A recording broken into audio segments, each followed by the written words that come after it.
reporting tonight, Robin Gill. Good evening and thank you for joining us.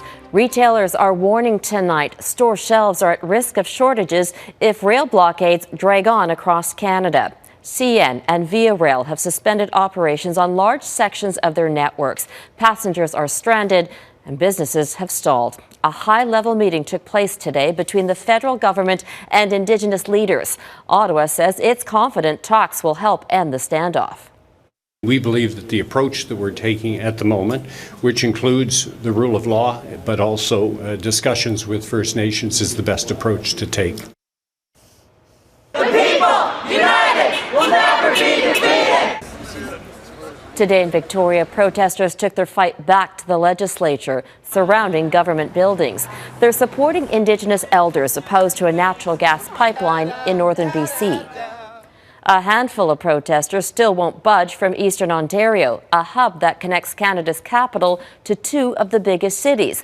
But as Abigail Bimman reports, pressure is mounting on Ottawa to take decisive action once and for all.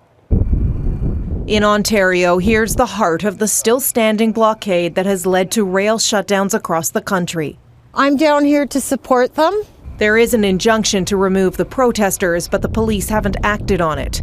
While across the country in Victoria, an injunction worked this well. Protesters no longer block the entrance to the BC legislature, but are gathering outside several government buildings. 5, 6, 7, 8, take apart the settler state. Federal Conservative leader Andrew Scheer says the RCMP should move in to remove blockade protesters.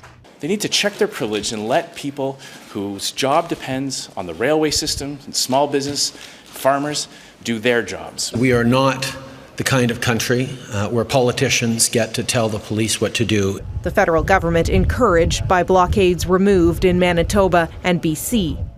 We will ensure that everything is done to resolve this through dialogue and constructive outcomes. But in the meantime, people are affected right across the country. Now we're going to arrive at 3 a.m. in Quebec. I'm not happy about it. I noticed that there's some people who are taking advantage of others online, charging up to 3-4 times the regular rate. Disgusted by others trying to make a buck off the shutdown and driving to Ottawa from Toronto himself, Tony Soleil posted this ad offering rides for just the cost of gas.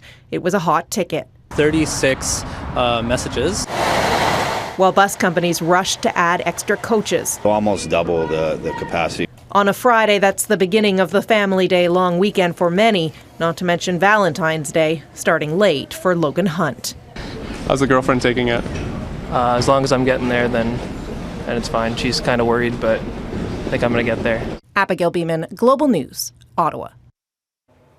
The pipeline protest started in a small pocket of northern BC and has blown right across Canada, paralyzing rail operations and the economy. Each day it's getting worse, bringing large parts of the country to a standstill. CN Rail, Canada's largest cargo company, shut down its entire eastern rail network. Protesters blocked tracks near Belleville for a 9th day. It's a critical corridor linking Montreal and Ottawa with Toronto. Via Rail transports 13,000 passengers each day and canceled all of its services yesterday and again today, with the exception of 2 small routes.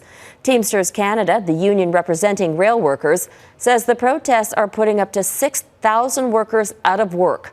The blockades are choking propane supply to people in the Maritimes.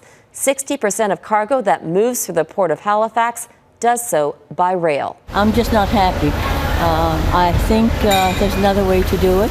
In Quebec, Indigenous protesters blocked the Canadian Pacific Railway tracks, stalling EXO's Candiac commuter line for a 5th day in a row. It's very annoying, to be completely honest, and pretty frustrating. And in the Metro Vancouver area, we're not here to create some kind of media spectacle. We're here to shut down Canada following the call from Wet'suwet'en. The West Coast Express commuter train service was cancelled for more than 12 hours because of an overnight blockade. The only people this protest is really hurting are the average everyday Canadians. The government's not going to be affected by this. Corporations aren't going to care that the average public aren't able to take their train in and have to take a bus. There are growing calls tonight for Prime Minister Justin Trudeau to return to Canada to deal with the domestic drama that is playing out across the country. The Conservative leader says those pipeline protesters are holding the economy hostage and today demanded the Prime Minister take immediate action to restore order. Eric Sorensen reports. This may be a test of leadership unlike anything Justin Trudeau has faced as Prime Minister.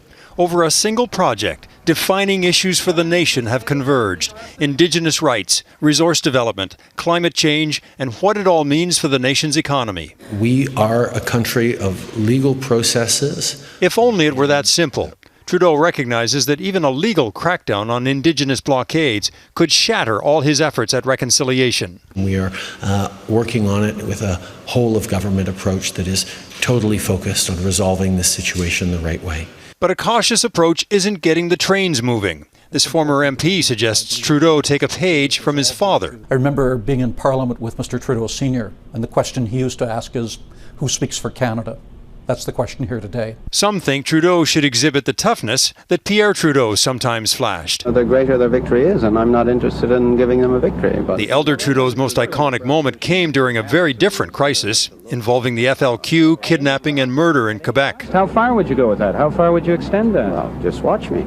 But when it came to First Nations, Pierre Trudeau, like most prime ministers, won few accolades. His famous white paper essentially proposed assimilation to eliminate Indian status. Since then, First Nations have engaged in more confrontational protests, such as Oka and Ipperwash. Yet even as the courts have recognized First Nations rights, the Prime Minister finds himself between viewpoints that seem as far apart as ever.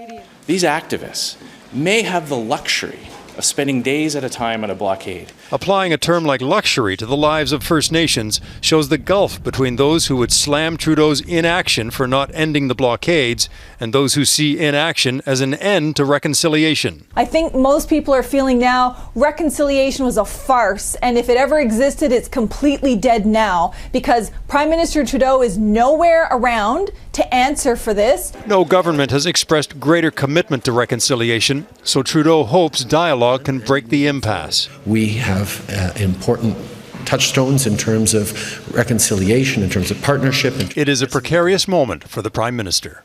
Eric Sorensen, Global News, Toronto. Despite the turmoil at home, Trudeau continued with the final stop of his week-long four-country international tour. Our chief political correspondent, David Akin, has been traveling with the Prime Minister. David, how are domestic politics affecting Trudeau's foreign policy objectives? Well, Robin, this week was designed to put Prime Minister Justin Trudeau and Canada into a starring role on the international stage, taking leadership positions on everything from climate change to pressing Iran about Flight 752. But back home, it's likely to be remembered for those unprecedented blockades and protests and an absent Prime Minister. Trudeau's day was filled meeting foreign leaders like U.S. Senator Lindsey Graham. Partnerships and collaborations between Canada and the United States. In those meetings and in a speech at the prestigious Munich Security Conference, Trudeau was pitching for Canada's place on the UN Security Council. But Trudeau also took heat for this pic, taken and distributed by the government of Iran, which shows Trudeau warmly greeting the Iranian foreign minister at a meeting about Flight 752. Trudeau said it was a short encounter with one purpose. I went by to impress upon the Foreign Minister of Iran how important it was that we work together and we ensure that that investigation is complete. But facing a national crisis at home, the likes of which few prime ministers have ever faced, Trudeau is now having to justify time spent abroad casting for foreign votes.